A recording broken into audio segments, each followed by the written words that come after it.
Welcome to This Explainer. Before we even begin, I invite you to just take a slow, deep breath with me, right now.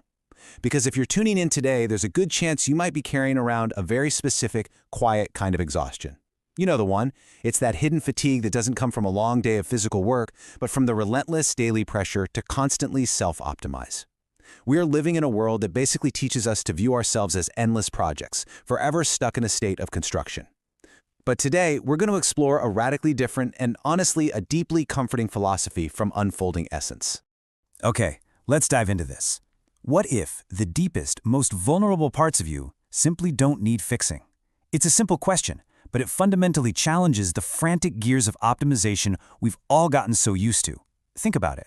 From the moment we wake up, we're told that we are somehow incomplete. We're conditioned to believe that we absolutely must engage in this performative feeling, that our inner lives are just another area where we have to strive and hustle and repair.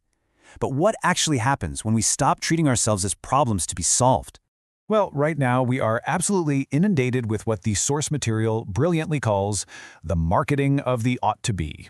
It is this heavy, exhausting message telling you that you are an incomplete project. Under this kind of marketing, your sadness isn't just an emotion. It's viewed as a deficit that must be corrected. Your anxiety is treated like a software bug that needs an urgent patch. Even your moments of pure stillness are judged as a waste of potential. We internalize this pressure so deeply that we kind of forget how to just exist.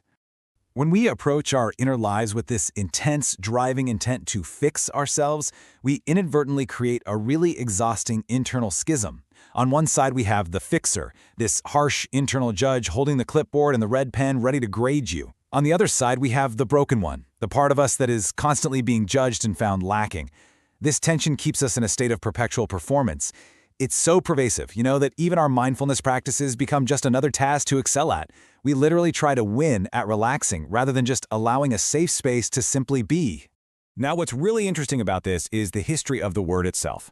To understand why this fix-it mindset is so incredibly damaging, we have to look at where it comes from. The verb to fix finds its roots in the Latin word figere, which literally means to fasten, drive in, or make firm. Think about how heavy and rigid that feels. When we try to fix ourselves, we are literally trying to make ourselves static, immovable. We are trying to aggressively fasten a specific idealized version of ourselves into place. Over the centuries, fixing also kind of morphed into meaning setting right, which inherently implies there is one singular correct way to be, and any deviation from that is simply wrong. It's a very mechanical logic. But here's the beautiful truth. Human essence is not mechanical, it is inherently fluid. We are not static machines with broken parts that need to be forcefully driven back into place. We are living systems. We're a beautifully evolving landscape that simply needs space, patience, and air to breathe and grow.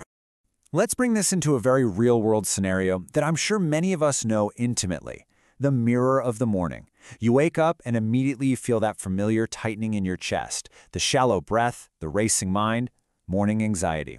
Driven by the fixer, our first instinct is to aggressively solve this problem so we can get back to being productive. We reach for heavy caffeine to override it, or we force our way through a meditation app, not to truly listen to ourselves, but demanding that the uncomfortable feeling just go away. We treat our anxiety exactly like a broken engine light on a car's dashboard. But imagine an alternative path of inner exploration here. Instead of immediately scrambling for a remedy or a distraction, what if you poured a warm cup of tea? What if you sat for just 10 minutes? You just noticed the physical sensations, the vibration in your hands, the knot in your stomach, with deep listening, completely free from the label of bad or distracting. By shifting from a fixing stance to an awareness stance, you're engaging in non-performance. You might actually discover that the anxiety isn't an enemy at all, it's a messenger. Perhaps it's simply your body expressing exhaustion from years of performing just to belong. And there is some profound science backing up this gentle shift. When we perceive ourselves as broken, our brain's amygdala, which is our threat processing center, goes into absolute overdrive. We literally enter a fight, flight, or freeze state against our own feelings, flooding the body with cortisol and adrenaline. In this survival mode, neural plasticity is actually hindered because your entire system is focused on defense. But research in mindfulness-based stress reduction and polyvagal theory shows that when we adopt a stance of gentle inquiry, we activate the ventral vagal complex. This is our rest and digest state, the biological home of safety and connection. So the crucial point is this: when we observe our emotions with emotional clarity rather than harsh judgment, we engage the prefrontal cortex, the brain's center for emotional regulation. By simply being present with what we feel, without trying to change a single thing, we send a powerful signal of safety to the amygdala, naturally bringing its arousal way down. We aren't fixing a broken circuit. We are providing the exact neural environment required for the nervous system to self-regulate. Transformation naturally occurs as a biological byproduct of this safety. It is never the result of forceful willpower. When that exhausting internal war between the fixer and the broken one finally ends, the benefits ripple beautifully through every aspect of your life. First, there is a massive restoration of energy, because the mental drain of self-criticism fades, leaving room for true creativity. You develop deepened self-trust, building a secure attachment with your own inner world, simply because you learned you don't have to flee your emotions. You experience sustainable change, the kind that is organic and lasting, rather than those brittle, temporary changes forced by willpower alone. And finally, authentic living naturally emerges.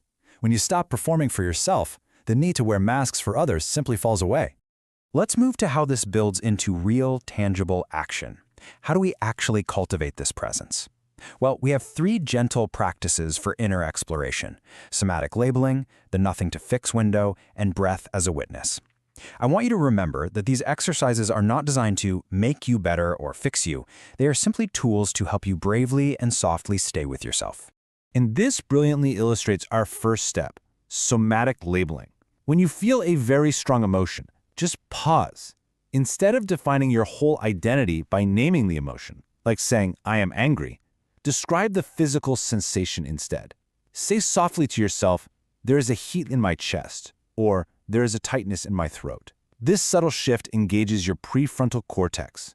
It pulls you right out of the reactive amygdala loop and creates a beautiful, breathable space between who you are and what you are feeling. Our second practice is the nothing to fix 5-minute window. Set a timer for just 5 minutes. Sit quietly and tell yourself, for these 5 minutes, there is nothing in me that needs to be fixed. As thoughts arise, whether it's anxiety, a heavy wave of shame, or just your daily to-do list, meet them with this gentle phrase: "I see you, and you are allowed to be here." This trains your brain out of performance mode, teaching it that its inherent value is not tied to solving or optimizing its own existence. The third practice is using the breath as a witness. Just notice your breath. But here is the key, the most important part. Do not try to make it deeper, and do not try to make it slower. Just watch where it naturally goes. Does it stop at the chest? Does it reach down into the belly? By simply observing your breath without demanding that it change, you foster deep presence. You gently reinforce to your nervous system the incredibly beautiful truth that your natural rhythm is already sufficient, exactly as it is. Because the voice of the internal fixer can be so loud and so persuasive, especially under stress, doing this alone can sometimes feel a bit daunting.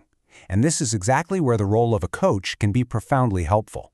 But a true coach in this philosophy is not an expert arriving with a heavy repair toolkit. They are a steady companion. They hold a grounded, non-judgmental space, acting as a clear mirror. They provide the external safety your nervous system needs, so you don't rush the process or slip back into performing your healing. I want to leave you with a lingering thought as we begin to wrap up. To live authentically, we absolutely have to deconstruct this culture of the fix. We have to cultivate a slow, breathable rhythm, trusting that our inner world is a landscape worth exploring, even the parts that feel messy or unproductive. The authentic essence you've been searching for has simply been waiting for you to stop trying to change it. Remember that your healing has its own natural season. You don't need to rush. Meet your difficult emotions with curiosity, not a toolkit. You are invited to transform, not to perform. So stay with yourself. Let it unfold. As you step back into your day, I leave you with this final question. Are you a machine to be repaired or a magnificent landscape waiting to be explored? Thank you so much for sharing this quiet space with me today. Remember to join us for a new explainer every Thursday as we continue to explore the depths of what it means to be human together. Take gentle care of yourselves.